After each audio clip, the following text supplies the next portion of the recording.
Welcome back to my channel. So आज मैं आप सब लोगों को कुछ बताना चाहती हूँ क्या होता है। तो चलिए शुरू करते हैं। Hello everyone, welcome back to our channel. So आज मैं तुम सबको कुछ बताना चाहती हूँ। जो भी नए स्टूडेंट हैं उनके बहुत सारे मुझे सवाल आए हैं। हालांकि मैंने एक वीडियो में सब कुछ डाल दिया था, फिर भी जो नए स्टूडेंट आ रहे हैं वो मुझे लगातार कमेंट कर रहे हैं और मैं कुछ रीज़न के चलते उनका कमेंट में रिप्लाई नहीं कर पा रही हूँ, क्योंकि अभी मैं खुद थोड़ा सा स्ट्रेस में हूँ, क्योंकि मेरा एग्ज़ाम्स आने वाले हैं जुलाई 1 को। 1 जुलाई से मेरा स्टार्ट होगा, तो इसी वजह से मैं किसी का कमेंट रिप्लाई नहीं कर पा रही हूँ। अगर कर भी रही हूँ तो थोड़ा सा लेट से कर रही हूँ, तो उन लोगों को शायद लग रहा है कि मैं इग्नोर कर रही हूँ, जो कि ऐसा कुछ नहीं है। मैं एक्टिव रही हूँ अभी थोड़े दिनों के लिए, क्योंकि मेरा एग्ज़ाम्स है तो मुझे पढ़ना भी है। पर फिर भी मैं अपने बाकी सब चीज़ों को साइड रख के आपके सवालों का जवाब दे देती हूँ, क्योंकि कुछ दिनों के लिए मैं एक्टिव नहीं रह पाऊंगी शायद यूट्यूब में। शॉर्ट्स वगैरह में थोड़ा बहुत कुछ इन्फॉर्मेशन आपको मिल सकता है, लेकिन लॉन्ग वीडियो मैं अभी नहीं डालने वाली हूँ। तो जितने भी लोगों के क्वेरीज थे मैं अभी उन सब का डाउट क्लियर करने वाली हूँ इस वीडियो पे। तो पहला जो मैंने देखा कि बहुत सारे लोगों को फीस स्ट्रक्चर को लेके बहुत अभी डाउट है। हालांकि मैंने सब बता दिया है मेरा पहले वाला वीडियो में, पर फिर भी अभी मैं बता देती हूँ। जैसे कि मैंने पहले ही बोला था, इंटीग्रेटेड का और बीएड का फीस स्ट्रक्चर में कोई फर्क नहीं है, बस 19-20 का फर्क होता है। जैसे कि हम देखेंगे जनरल जो हैं और ओबीसी हैं उनका फीस स्ट्रक्चर सेम रहता है, एससी और एसटी लोगों का फीस स्ट्रक्चर सेम ही रहता है। तो कोई परेशान होने वाली बात इसमें है नहीं। बीएड और इंटीग्रेटेड बीएड एमएड में जो फीस स्ट्रक्चर है वो लगभग सेम ही रहता है, तो इसको लेकर आप लोग कंफ्यूज मत होइए और बार बार इस कमेंट को कमेंट बॉक्स में ना करिए कि फीस कितना है फीस कितना है, जबकि मैंने पहले बता दिया है कि सेम ही रहता है, 1500 का ही ऊपर नीचे है। जैसे अब किसी ने मुझे पूछा था कि फीस स्ट्रक्चर के बारे में बता दूं मैं 1 ईयर का, तो मैं 1 ईयर का नहीं बताऊंगी, मैं 6 मंथ का बताती हूँ। वो आप अपने हिसाब से कैलकुलेशन कर लेना। जैसे कि अभी आपका अगर एडमिशन वाला मेरिट लिस्ट में आपका नाम आ गया है, बीएड वालों का, तो आप बीएड या फिर जो भी इंटीग्रेटेड का अगर आ गया है होगा, तो अगर आप लोग अभी एडमिशन के लिए फीस जमा करोगे तो जनरल और ओबीसी वालों का फीस होगा 10 से 11 हज़ार रुपये, मान के चलो, क्योंकि हमारे टाइम पे 10 से 11 हज़ार रुपये का ही था। तो अगर हम मान के चलते हैं 11 हज़ार रुपये, तो आपने पेमेंट कर दिया एक सेमेस्टर के लिए। तो अब जब यहाँ पे आप आओगे, आपको हॉस्टल का फीस देना पड़ेगा। हॉस्टल का फीस होता है 900 रुपये पर सेमेस्टर। 900 रुपये होता है हॉस्टल का फीस, मतलब आप एक साल में 1800 रुपये आपको देना पड़ेगा। आप चाहो तो आप एक साल का भी भर सकते हो एक साथ, और आप चाहो तो आप 6 मंथ करके भी भर सकते हो। और बाकी रहा मेस का जो भी खर्चा होता है, वो मतलब एक दिन का 90 रुपये होता है। 90 रुपये में आपको ब्रेकफास्ट, लंच और डिनर मिल जाता है। तो 90 रुपये के हिसाब से अगर हम कैलकुलेशन करेंगे तो 2700 रुपये हुआ। तो जनरल और ओबीसी वालों का 6 मंथ में 28,100 खर्च होने वाला है। और अभी मैं आऊँ तो SC ST वालों का मैं बोल देती हूँ कि उनका 5 से 6 हज़ार रुपये का एडमिशन लेते हैं। पहला जो होता है, जब आप फर्स्ट सेमेस्टर के लिए फॉर्म, जब आप एडमिशन के लिए फॉर्म जो भरोगे, तो उसमें आपको पे करना पड़ेगा 5 से 6 हज़ार रुपये। और SC ST लोगों को तो फ्री रहता है, हॉस्टल कोई फीस नहीं लेता है, तो फीस को आप एलिमिनेट कर दीजिए। और बाकी रहा हॉस्टल का जो मेस का जो खर्चा है, वो सेम ही रहता है, 2700 ही रहेगा आपके लिए भी। बस फर्क इतना है कि ओबीसी और जनरल वालों के लिए हॉस्टल फीस लगता है, SC और ST लोगों के लिए हॉस्टल फीस नहीं लगता है। तो अगर मैं SC ST का 6 महीने का फीस स्ट्रक्चर मान के चलूँ तो आप लोगों का 22,200 खर्चा होगा। और जो भी आपका पर्सनल एक्सपेंडिचर है वो आप अपने पैसे खुद पे खर्च करना, जितना आप चाहोगे उतना खर्च कर सकते हो। मैंने SC ST और ओबीसी जनरल का 6 मंथ का फीस जो भी स्ट्रक्चर है मैंने बता दिया है। सो नेक्स्ट, मुझे इतने सारे सवाल आए हैं कि मुझे लिखना पड़ा है।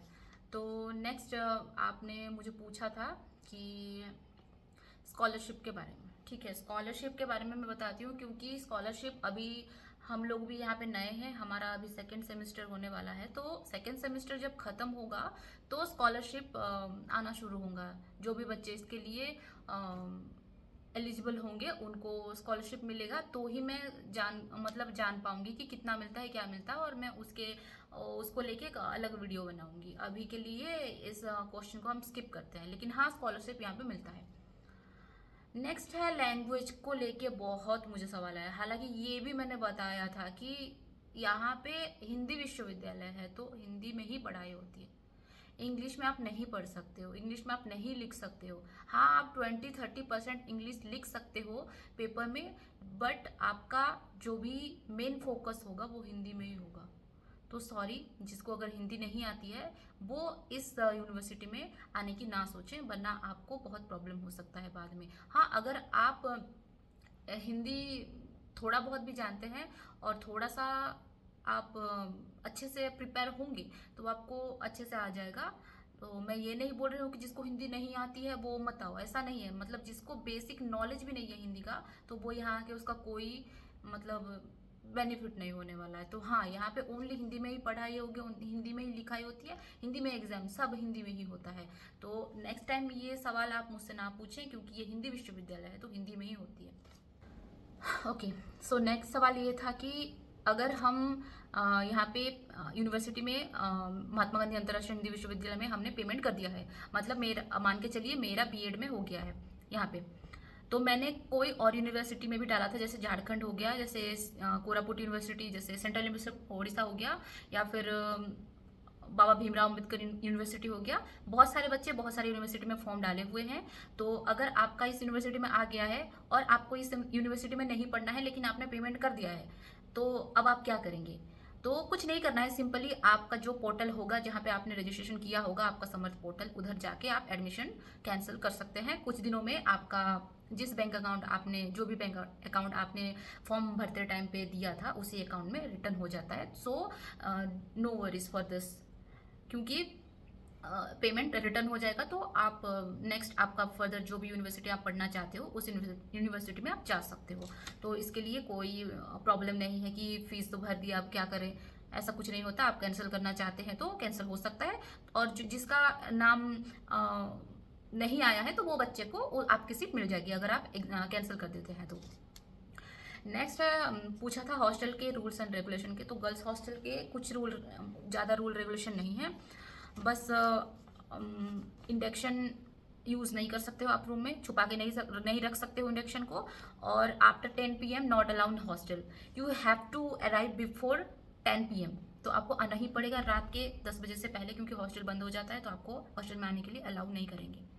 नेक्स्ट ये है कि मेस में खाना कंपलसरी अभी तक नहीं हुआ है, पर फर्दर फ्यूचर में ये मेस कंपलसरी वाला चीज़ हो सकता है।